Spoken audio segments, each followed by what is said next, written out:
This is John. John is 10. He likes playing Fortnite and chess online.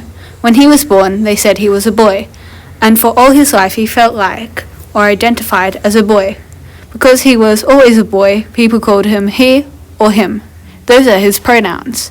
Because John was born a boy and now identifies as a boy, John is cisgender. John has a lot of friends who are not cisgender. John's best friend is Freya. Freya is almost 9 and likes dragons and playing on the monkey bars. When Freya was born, people said, "That's a boy," and his name is Fred. We call people who are assigned male at birth AMAB. She never really felt like a boy, and when she was 7, she realised it's because she wasn't. Freya now identifies as a girl and goes by the name Freya. Everyone she knows uses she/her pronouns to refer to her. Freya is transgender. Boy and girl are the two genders you may know, but you might not know there are more genders. Let's meet John's other friends who don't quite fit into boy or girl. Here is Kai. Kai is 8, and they love to be outdoors and make houses for insects. Kai is non-binary because they don't really feel like a boy or a girl, so they don't like using he or she pronouns. It makes them feel uncomfortable. So they like to be called they. At first, it took time for the people around Kai to use they as their pronouns, but eventually everyone got used to it and it became second nature. Kai feels supported by the people around them because they use they to refer to them. Here is Jupiter. Jupiter likes music and Minecraft YouTube. Jupiter is gender fluid. This means some days they feel like a boy, some days they feel like a girl, some days they feel like neither. Like that, their pronouns change too.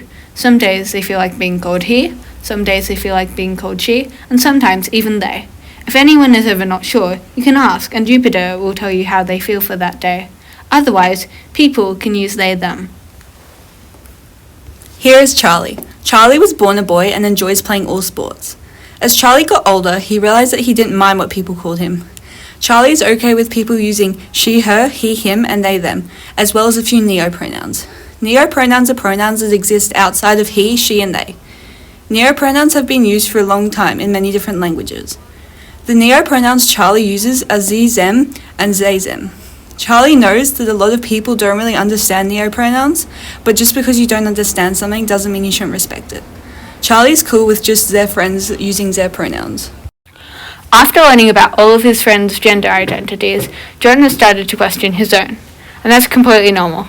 Most kids experiment with their pronouns at some point in their life. John knew he wasn't a girl, so he decided to use they/them pronouns to see if that's what he was most comfortable with, but he went back to using he/him pronouns as that is what made him feel the happiest. Finding your gender is a journey, and it can be very confusing at times, but just remember wherever you are in it, there are people there too.